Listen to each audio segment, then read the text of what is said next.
Hello, today we'll be going over Section 1, Part A of the EOC exam. My name is Josue Fonseca, and the collaborators are Lana and Lizette.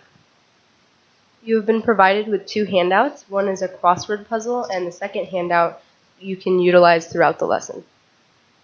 Section 1, Part A of the EOC is broken down into 3 short answer questions.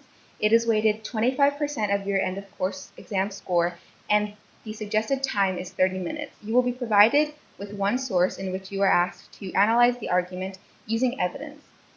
These questions will ask you to assess the analysis of an argument in a single source or document. Question 1 will ask you to identify the author's argument, main idea, or thesis. The rubric for Question 1 falls under the label of understanding and analyzing an argument. If you misstate the author's argument or thesis, you will be at risk of receiving a score of 1. If with some accuracy identify the author's argument, main idea, or thesis, you will receive a 2. If you accurately identify the author's argument, main idea, or thesis, you will receive a 3. In order to gain some practice, please refer to the first text excerpt in the handout provided to you. Please pause the video here and to read the excerpt from Losers Are in Fact Losers by Maria Konnikova. What do you think the argument, main idea, or thesis is? Make sure you have read the article thoroughly.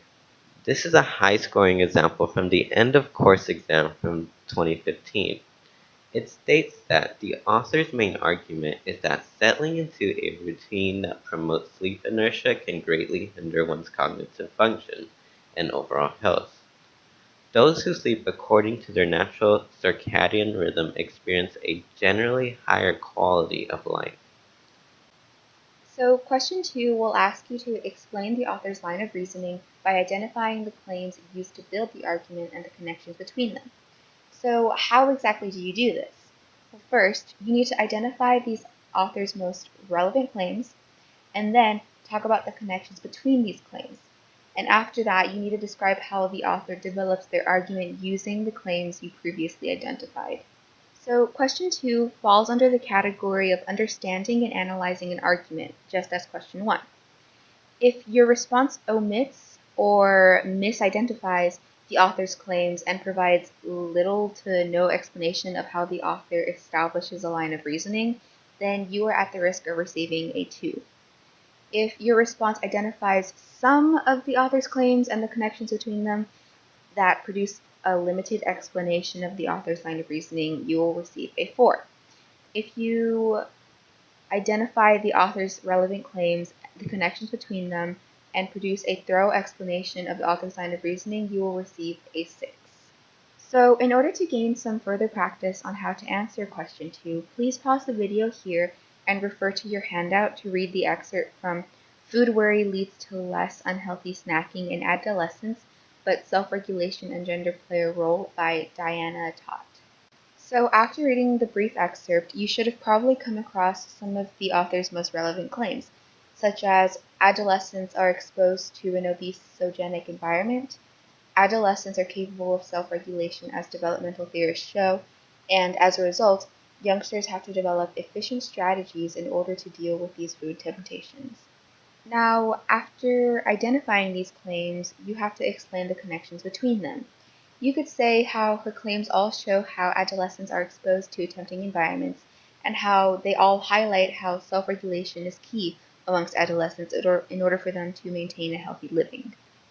Now, finally, you would have to incorporate into your response the way the author develops their argument using their claims. Here we have a potential way to do this using the article we just read. By describing the obesogenic and unhealthy food temptations children are exposed to, the author is able to prove her point of how self-regulation among adolescents is vital to maintaining their health. Hey, I'm going to be filling in for Lana because she's experienced some vocal difficulties. So lastly, question 3 will ask you to evaluate the effectiveness of the evidence the author uses to support the claims made in the argument. And now you may be asking, how exactly do you do this? Well, firstly, you have to identify the evidence used by the author.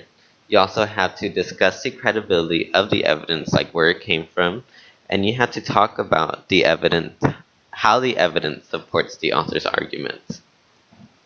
So, question 3 falls under the category of analyzing and evaluating evidence. If your response omits or misidentifies some of the evidence or disregards how well the evidence supports the argument, you are at the risk of receiving a 2. If your response partially identifies and evaluates the evidence, and your evaluation of the effectiveness of the evidence in supporting the argument's claim is limited or general or broad, you will receive a 4. If your response provides a thorough and detailed evaluation of how well the evidence supports the argument, and your response evaluates the relevance and credibility of the evidence, you will receive a 6. Now pause here and refer to your handout to read the excerpt from Antisocial Networks, How to Avoid Facebook Friends and Irritated People by Gareth Rubin. After reading the excerpt, you have to identify the evidence used, so look at the quotes utilized, and you may find that the author used a quote from the creator of Split, Udi Dagan. Now you have to look at the credibility of the evidence you just identified. So you may talk about how the author uses quotes from the creator of BuzzFeed, the creator of Split, a renowned American writer, Jonathan Franzen, and the author also utilizes information from a University of London study. So overall, the author utilizes quotes from respected individuals in the field of social networking to support their argument. You now have to describe how well this evidence supports the author's argument. First, you have to know the argument, which we identified as antisocial networking is becoming more favorable over popular social sites and networks. You could start off your response to question 3 like this. The effectiveness of the evidence the author uses to support the claims made in the argument is very high. And then you could go on to support the statement by doing the steps previously listed. Thank you for watching and good luck on your AP exam.